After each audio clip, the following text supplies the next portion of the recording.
સૌથી પહેલાં તો મારો ઇન્ટ્રોડક્શન આપીશ કે ભુવનેશ્વરી મંદિર બધાને ખ્યાલ જ છે, શક્તિપીઠ છે ગોંડલની અંદર.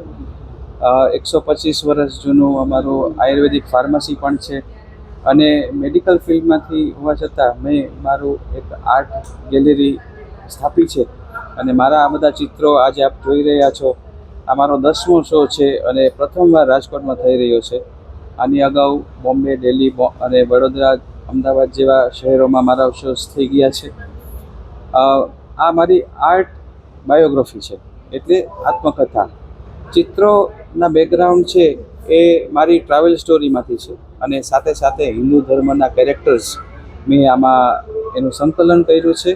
આ ઉપરાંત મારા ઘરની અંદર જે કંઈ મારા ગ્રાન્ડમધરના પોશાકો હોય, જ્વેલરી હોય, કાંઈ એવી વસ્તુઓ મારા ઘરની અંદર હોય તો એને પણ આમાં મેં ઇન્ક્લુડ કરી છે. એટલે બહુ યુનિક કોન્સેપ્ટ ક્રિએટ કરવામાં આવ્યો છે. ફ્રેમ્સ પણ એક પેઇન્ટિંગની સાથે એની થીમ પ્રમાણે મેચ કરવામાં આવી છે.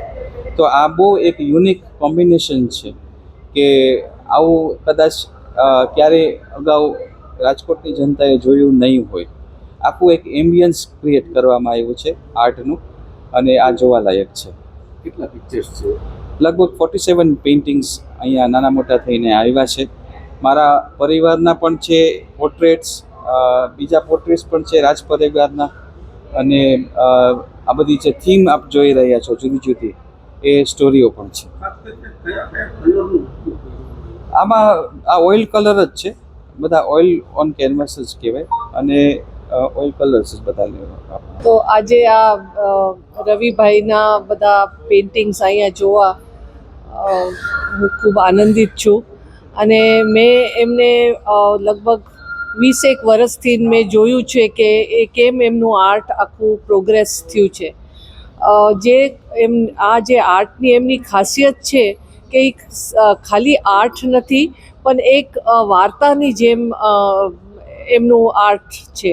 એટલે જે લોકો આર્ટમાં બહુ રસ નથી કે બહુ સમજતા પણ ન હોય એ પણ જોઈ શકે છે કે એમાં કંઈક વાર્તાઓ છે અને એ વાર્તા ખાલી ઐતિહાસિક નહીં પણ એમના ટ્રેવલ્સની વાર્તા, જ્યાં એ ફરી આવ્યા હોય. કોઈ નેપાળનું છે, કોઈ કચ્છનું છે, તો એવી રીતે એ જ્યાં ફરી આવ્યા છે એનું પણ એમને એમનો ભાવ નાખ્યો છે પેઇન્ટિંગ્સમાં. એટલે it's a very different kind of art, બહુ જ અલગ છે.